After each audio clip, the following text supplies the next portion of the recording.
Hi everyone, welcome to study journey with you. Friends, आज की video में मैं आप लोगों के साथ संधि टॉपिक को डिस्क्राइब करने वाली हूँ। आप लोगों ने देखा होगा कि एस्टेट में जितने भी प्रीवियस ईयर पेपर हुए हैं उन सब में संधि से ज़रूर क्वेश्चन पुट हुए हैं। एस्टेट की बात ही क्यों की जाए, चाहे आपका यूपी टेट हो, केवीएस हो, चाहे फिर DSSS हो या फिर आपके SSSC के कोई भी एग्ज़ाम हो, जहाँ पर भी हिंदी सब्जेक्ट जो आता है उसमें ऐसा कोई पेपर नहीं बनता जिससे संधि से क्वेश्चन ना पूछा गया हो। तो आप लोगों ने संधि पहले भी पढ़ी होगी, लेकिन मैं आज आप लोगों को एक अपने वे में पढ़ाने की कोशिश करूँगी। आप लोगों को मेरे पढ़ाने का तरीका कैसा लगा कमेंट करके ज़रूर बताइएगा। अगर आपके लिए ये वीडियो यूजफुल होती है तो आप अपने फ्रेंड्स के साथ भी इनको शेयर कर सकते हैं ताकि उनकी भी कुछ हेल्प हो सके। अगर आप इस सीरीज़ को कंटिन्यू रखना चाहते हैं तो अभी आप मुझे बताइएगा। तो फ्रेंड्स, मैं आप लोगों का ज़्यादा टाइम नहीं लूँगी, वीडियो को स्टार्ट करते हैं। सबसे पहले हम बात करते हैं संधि होती क्या है। तो आप लोगों ने जो कहानियाँ सुनी होंगी राजा रानी की, उनमें क्या होते थे, जो अलग अलग राजा होते थे तो उनके बीच में क्या हो जाते थे, संधि हो जाती थी, यानी उनके बीच में समझौता हो जाता था, उनका जुड़ाव हो जाता था। तो इसी तरह से फ्रेंड्स, जो वर्णों के मेल से होने वाला जो विकार होता है, यानी उनका मिलाप हो जाता है, तो उसी को क्या कहा जाता है, संधि कहा जाता है। राजाओं के बीच में जो मेल होता था उसको हम समझौता कहते थे। यहाँ पर जो वर्णों के मेल में जो समझौता हो रहा है और उससे जो उत्पन्न विकार है, उससे जो उत्पन्न परिवर्तन है, उसी को संधि कहा जाता है। अब हम चलते हैं संधि की टाइप से। संधि की 3 प्रकार की होती हैं, स्वर संधि, व्यंजन संधि एंड विसर्ग संधि। तो मैं आज आप लोगों के साथ सिर्फ स्वर संधि को ही डिस्क्राइब करूंगी। तो देखिए, स्वर संधि की जो हम डेफिनेशन देखते हैं वो तो क्या होती है, स्वर के साथ स्वर का मेल होता है तब जो परिवर्तन होता है वो स्वर संधि कहलाता है। ये डेफिनेशन तो आप लोगों ने बुक में भी पढ़ ली होगी, लेकिन आप लोगों को कुछ समझ में नहीं आया होगा। हो सकता है किसी को जो संधि टॉपिक है वो बहुत ही हार्ड लग सकता है। पहले मुझे भी लगता था, लेकिन जैसे जैसे मैं जिन चीज़ों को सीखा है और आगे भी सीखने की कोशिश कर रही हूँ तो सब कुछ ईजी लगने लगा है। मैं उसी ईजी वे से आप लोगों को भी याद करवाने की कोशिश करूँगी।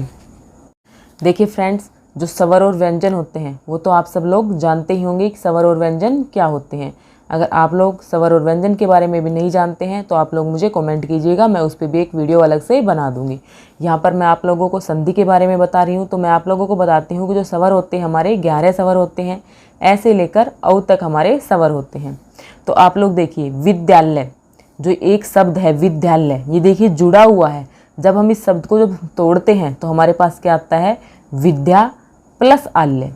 अब हमें क्या देखना होता है कि जो लास्ट का इसका जो शब्द है उसमें जो वर्ण आ रहा है वो देखिए या, यानी यहाँ से किसकी साउंड सुनाई दे रही है आपको, आ की, और यहाँ से भी किसकी साउंड सुनाई दे रही है, आ की। आ प्लस आ क्या बन रहा है, आ बन रहा है। तो ये यहाँ पर से क्या बन रही है, एक संधि बन रही है। तो ये संधि कौन से टाइप की है वो सब हम आगे डिस्क्राइब करेंगे। आप लोग जानते होंगे या नहीं जानते हैं तो अब जान लीजिएगा कि जो स्वर संधि होती है वो हमारी 5 प्रकार की होती है। दीर्घ संधि, गुण संधि, यण संधि, अयादि संधि और वृद्धि संधि। इन सब के बारे में हम आगे एक एक करके पढ़ेंगे। एग्जाम में जो मोस्टली क्वेश्चन पूछा जाता है वो इसी तरह से पूछा जाता है कि आपको ये वर्ड दे दिया है विद्यालय, या तो इसका आपसे संधि विच्छेद करवा लेंगे या फिर आपसे ये पूछेंगे कि इसके अंदर संधि कौन सी है। तो आपको बताना पड़ेगा कि इसमें कौन सी संधि आई है। जैसे कि यहाँ पर क्या आ रहा है, आ प्लस आ, तो इसी से हमें देखना होगा कि इसके अंदर कौन सी संधि है। तो अब मैं आपको दीर्घ संधि के कुछ नियम समझाती हूँ। दीर्घ संधि में ए आ प्लस ए आ क्या बन जाता है, आ बन जाता है। यानी आप लोग देखिए कि सेम फैमिली के हैं। जैसे कि यहाँ पे क्या आ रहे थे, ए और आ, दोनों की साउंड क्या होती है, एक जैसी होती है। बस क्या लगता है कि जो आ जो है वो ए का क्या है, एक बड़ा रूप है। तो जो ए और आ है वो दोनों एक ही फैमिली के लगते हैं। आ जो है वो ए का बड़ा रूप लगता है और वो बाद में कन्वर्ट होके आ में ही उसके जो बड़े वाले रूप है उसी के अंदर कन्वर्ट हो जाता है। ई और बड़ी ई, ये दोनों भी एक ही फैमिली के लगते हैं। जब इनके साथ ई और ई का मेल होता है तो बड़ी ई में कन्वर्ट हो जाता है। जब आपको ऊ और बड़ा ऊ मिलते हैं तो ये भी ऊ और बड़ा ऊ के साथ जब इनका मेल होता है तो ये बड़े ऊ में कन्वर्ट हो जाते हैं। कि जो हमारे जो सजातीय स्वर हैं वो संधि होने के बाद जो सजातीय दीर्घ स्वर है उनके अंदर कन्वर्ट हो जाते हैं। अब मैं आप लोगों को कुछ एग्जाम्पल देती हूँ, एग्जाम्पल से हम समझने की कोशिश करते हैं। जैसे कि हमारे पास एग्जाम्पल, हमारे पास क्वेश्चन पेपर में हमारे पास क्वेश्चन आया है पुस्तकालय। इसके अंदर आपको इसका संधि विच्छेद भी करना है और आपको बताना भी है कि इसमें कौन सी संधि है। पुस्तकालय, पहले हम इसको क्या करेंगे, इसको दो भागों में तोड़ देंगे। तो हमें यहाँ से दिखाई दे रहा है पुस्तक प्लस आल्य, तो ये तो इसका संधि विच्छेद हो गया। अब हमसे पूछते हैं कि इसके अंदर संधि कौन सी है। तो आप लोग यहाँ पर देखिए, यहाँ पर जो क है, अगर ये जो क है इसके अंदर ए मिक्स है, ये ऐसे होता है व्यंजन क प्लस ए, इस तरह से होता है ये हलंत में। तो इसके साथ क्या मिक्स है, ए, और यहाँ पर क्या आया है, आ। यहाँ पर तो डायरेक्ट दे रखा है आप लोगों को, तो ए प्लस आ। मैंने आप लोगों को क्या बताया कि जो सजातीय स्वर होते हैं, तो यहाँ पर आप लोग देखिए ये सजातीय स्वर है और इनके मेल से क्या बन रहा है, दीर्घ स्वर बन रहा है, आ की मात्रा बन रही है यहाँ पर। तो ये कौन सी संधि हो गई हमारी, दीर्घ संधि। उसके बाद देखिए रविंद्र, रविंद्र बड़ी की मात्रा लगती है रविंद्र में, इसमें क्या आया, रवि प्लस इंद्र। यहाँ पे हमारी क्या आई, छोटी ई, और यहाँ पर भी हमारी छोटी ई। छोटी ई और छोटी ई मिलकर के हमारी बड़ी ई की मात्रा बन जाती है। तो यहाँ पर भी हमारी कौन सी संधि होगी, दीर्घ संधि होगी। क्योंकि दीर्घ संधि में हमें सिर्फ यही ध्यान रखना है कि हाँ, यहाँ पर जो हमारी जो बीच के इसके जो संधि विच्छेद है, इसके बीच में जो हमारी मात्रा होती है वो बड़ी ई की मात्रा होती है। जो इसके बीच में जो स्वर बनेगा वो दीर्घ स्वर बनता है, तो वो हमारी दीर्घ संधि हो जाती है। जैसे कि वधु प्लस ऊर्जा, वधुर्जा। भानु प्लस उदय, यहाँ पर हमारे छोटे ऊ की मात्रा है, यहाँ पर भी छोटे ऊ की मात्रा है, जबकि जब इन दोनों का मेल होता है तो ये बड़े ऊ में बदल जाता है। तो ये सब हमने दीर्घ संधि के कुछ एग्जाम्पल देखे। आई होप आप लोगों को क्लियर हो गया होगा कि आप लोगों को किस तरह से दीर्घ संधि को पहचानना होता है। अब हम चलते हैं नेक्स्ट पार्ट पे, जो कि हमारा आता है गुण संधि।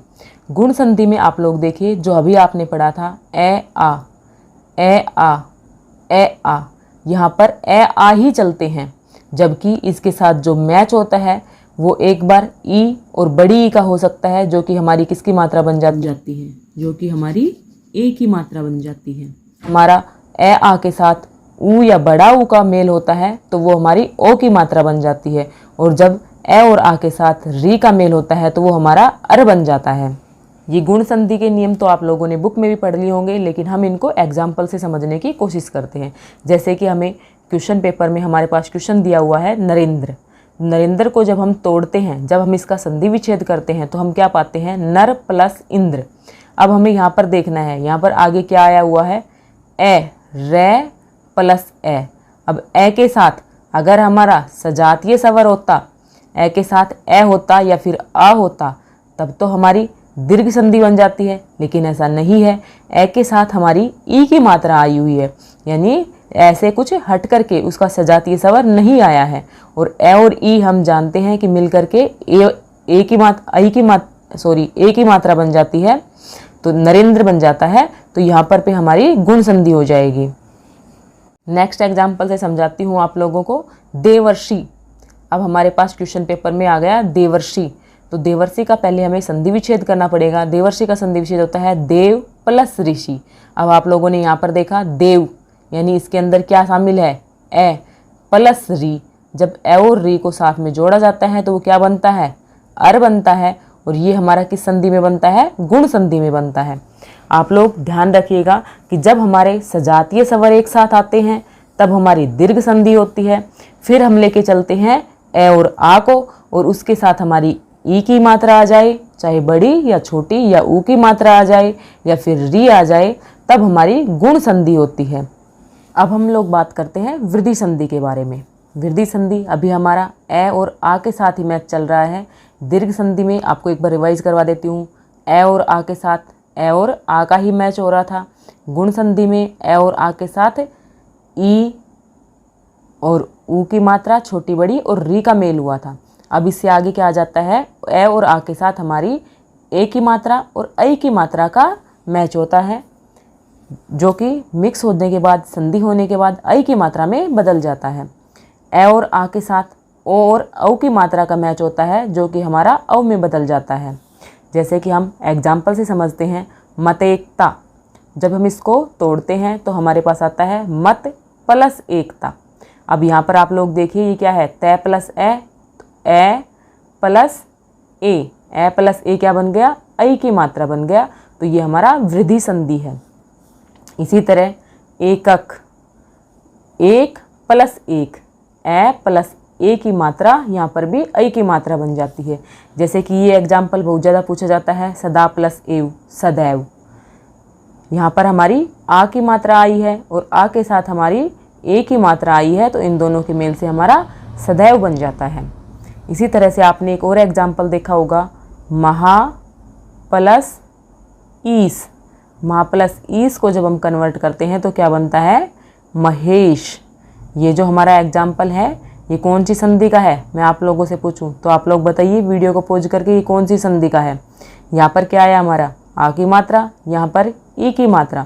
आ प्लस ई कौन सी संधि में आया था, गुण संधि में। कौन सी संधि में आया था, गुण संधि में। अगर इसी एग्जाम्पल को हम इस तरह से लिखते हैं, मही प्लस ईस, तब हमारा बन जाता है महीस। ये कौन सी संधि का एग्जाम्पल हो गया, ई की मात्रा, ई की मात्रा किस में आया था, दीर्घ संधि में। तो आप लोगों को ये डाउट क्लियर हो गया होगा। अब मैं आगे चलती हूँ यण संधि पर। यण संधि, अभी तक हमारा क्या चल रहा था, आगे क्या आ रहा था, ए और आ आया था। अब हमारा आगे क्या आ जाएगा, छोटी ई की मात्रा, बड़ी ई की मात्रा, या फिर छोटा ऊ की मात्रा और बड़ा ऊ की मात्रा, या फिर हमारा री हो, उनके साथ कोई भी अन्य स्वर आ जाता है। ई के साथ कोई अन्य स्वर आता है तो य में कन्वर्ट हो जाता है। ऊ के साथ कोई अन्य स्वर आता है तो व में कन्वर्ट हो जाता है। री के साथ कोई अन्य स्वर आएगा तो र में कन्वर्ट हो जाएगा। जैसे ये एग्जाम्पल बहुत ज़्यादा पूछा जाता है, इत्यादि। इत्यादि का जब हम संधि विच्छेद करेंगे तो इति प्लस आदि, छोटी की मात्रा और यहाँ पे साथ में क्या आया, कोई भी अन्य स्वर आया। अन्य स्वर आने के बाद वो किसके अंदर कन्वर्ट हो गया, य के अंदर कन्वर्ट हो गया। अगर आप लोगों से सीधा यही एग्जाम्पल दिए जाते हैं, अन्वय, अभ्यागत, पर्यावरण, स्वागत, तो आप लोग ये ध्यान रखना, ये व रे, ये व रे, ये यानी कौन सी संधि में आएगा, यण संधि में। इनको ऐसे याद रख लेना, ये व रे किस संधि में आता है, यण संधि में। आपको ये इजीली याद भी हो जाएगा। अब हम बात करते हैं अयादि संधि की। अयादि संधि में ए और आई के साथ कोई अन्य स्वर आ जाता है तो वो ए या फिर आई में कन्वर्ट हो जाता है। ओ के साथ कोई अन्य स्वर आता है तो वो औ में कन्वर्ट हो जाता है। औ के साथ कोई अन्य स्वर आएगा तो वो आव में कन्वर्ट हो जाएगा।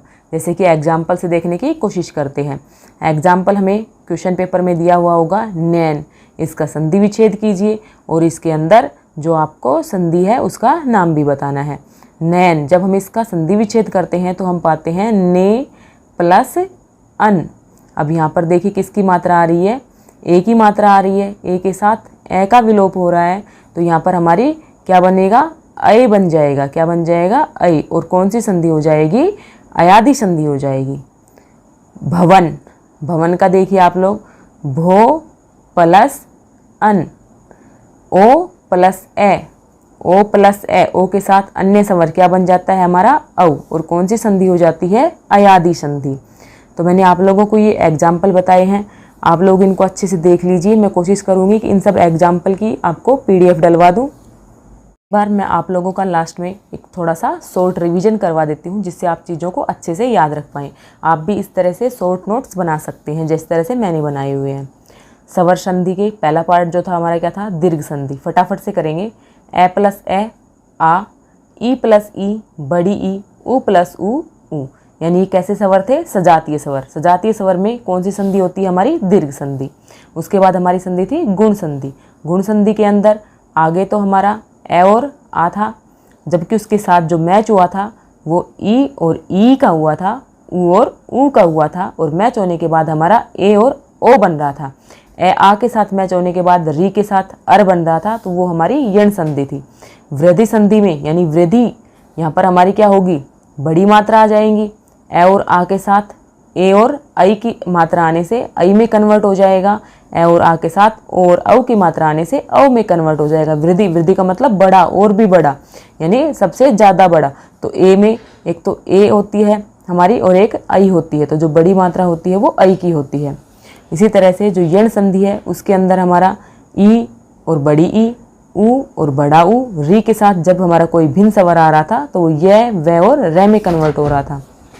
इसी तरह से अयादि संधि ए, आई, ओ, औ के साथ कोई भी भिन्न स्वर आ जाए तो हमारा ए का ऐ बन जाता है, ऐ का आय, ओ का औ और औ का आव। तो इस तरह से मैंने आप लोगों को अपनी तरफ से पूरी कोशिश की है कि संधि को अच्छे से समझा पाऊँ। फिर भी अगर आप लोगों को कुछ भी डाउट रहा है तो आप लोग कमेंट बॉक्स में ज़रूर पूछिएगा। आप लोग अपने सजेशंस भी कमेंट बॉक्स में ज़रूर दीजिएगा और आगे आपको किस टॉपिक पे वीडियोज़ चाहिए वो भी बताइएगा हिंदी से रिलेटेड। फ्रेंड्स, वीडियो को ज़्यादा से ज़्यादा शेयर कीजिए। चैनल पर फर्स्ट टाइम विजिट करते हैं तो चैनल को लाइक, शेयर एंड सब्सक्राइब जरूर कीजिए। यहाँ पर आपको आगे भी इसी तरह से यूजफुल जो वीडियोज़ हैं, यूजफुल इन्फॉर्मेशन है वो मिलती रहेगी। Thanks for watching.